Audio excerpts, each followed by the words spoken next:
Hi friends, welcome to my channel Odia flavours by Madhu. आसंता जे बनइबा जह्नी पिठौ। आमे तो कखरू फूल पिठौ खाइछन्ती, सबु प्रकार परिवार पिठौ खाइछन्ती। आज आमे जह्नी को दुई प्रकार रो पिठौ बनइबा। फास्ट आमे कोन करबा, जह्नी नै जाइछन्ती, जह्नी को भलो भाबे चोपा छडे देबा। जह्नी को ए भली चोपा छडे देबा। चोपा छडे की ताको कोन करबा, तापरे ताको भलो भाबे काटि देबा।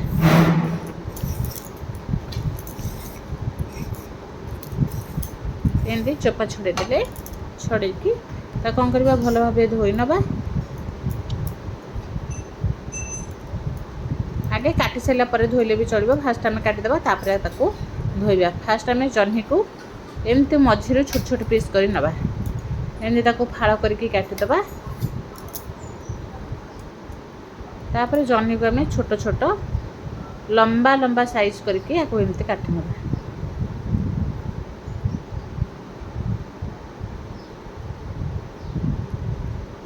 देखल के बढ़िया भाव आम छोट छोट करके काटि नहीं गले। यही आम सबू जह्नी को काटि नवा।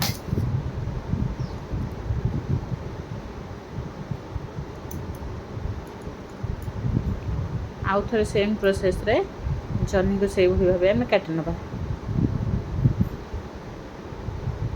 काटिदेले ये अधे जह्नी को आम ये काटिदेले। आउ अधे जह्नी को ये आम गोटा रखिक एमती मझीरू काटि नवा।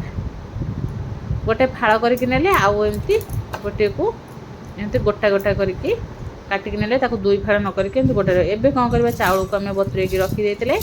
चाउल को भल भाबे धोई देबा। धोईकी अरुआ चाउल देइतले। एबे कौन करबा, आधे दबा आम जीरा, गोटे स्पून जीरा दे देबा। एबे रसुण को भल भाव चोपा छड़े देबा। तापरे कंचा लंका आम 7-8टा दे देइछन्ती। राग कम बेसी दे पारिबे। एबे गोटे स्पून आम दे देइछन्ती सोरिष।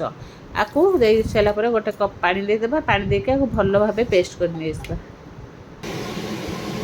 पेस्ट पूरा चिकन करके नै आसले एबे कोन करबा, से बाउल को काढी नबा। काढी देले, काढी के एबे कोन करबा, आधे पके देबा। रेड चिली पाउडर टिके पके देबा, कलर भल आसीबो। काई ना आगु हम कंचा लंका पकेइछन्ती। एबे हल्दी पाउडर गोटे स्पून पके देबा।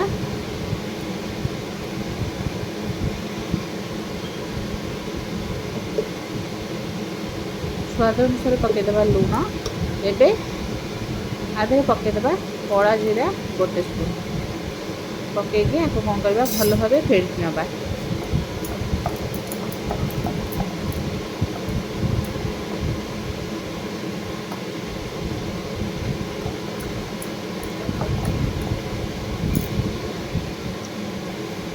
आधे भी आम हलदी पकई देते। हलदी पकईदे एमती कलर बढ़िया पड़े आसो। एबे कौन करबा, आम जह्नी को जो गोटे गोटा जह्नी को काटी से फास्ट आगे पकईदेबा।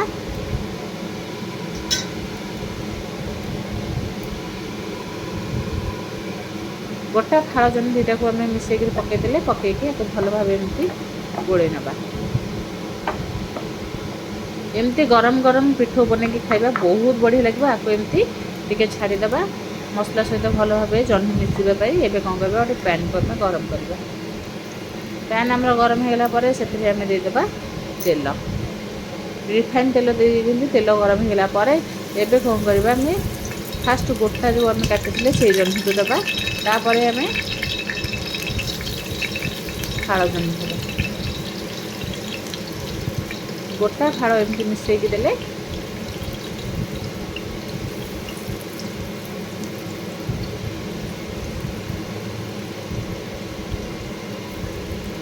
तेल भी आमर बढ़िया भाव गरम हो एमती में जह्नी की भी सब देदेले।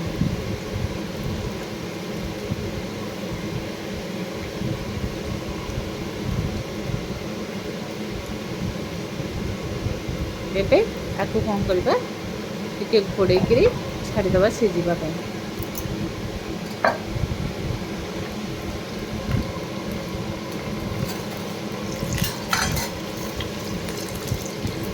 देखो कलर के बढ़िया पड़े आसी।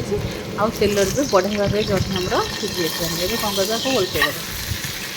एमती ओल्टे देले ओल्टेदेबा। ओल्टी सारा पर आम जो जह्नी पिठोटा पूरा हो एमती भांगिले भी आस्ते आस्ते बढ़िया भाव आमर भांगी सब। जदि जह्नी एमती आमर लगी जाऊँगी से आम कम कौन करवा कम कम 4-5टा देले बिल्कुल भी लगे बढ़िया भाव आमर रेडी हो कौन करवा आउ टे घोड़े 2 मिनिट छाड़ीदा 2 मिनिट पर आउ थे आम ओल्टे ना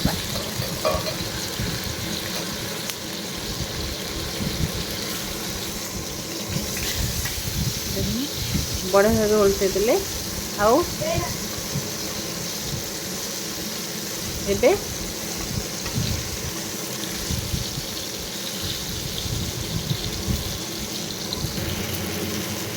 एबे आपको कौन कर भल भाव जमी आम पिठू मसला बाहरी जाऊँगी आमर जिते बैटर थी पिठू दे पारे देखो 5 मिनिट आमर पूरा रेडी होगा जह्नी पिठू पूरा टेस्टी खाइबा भी बहुत भल लगे जदि भल लगे लाइक शेयर कमेंट सब्सक्राइब निहाती करेंगे।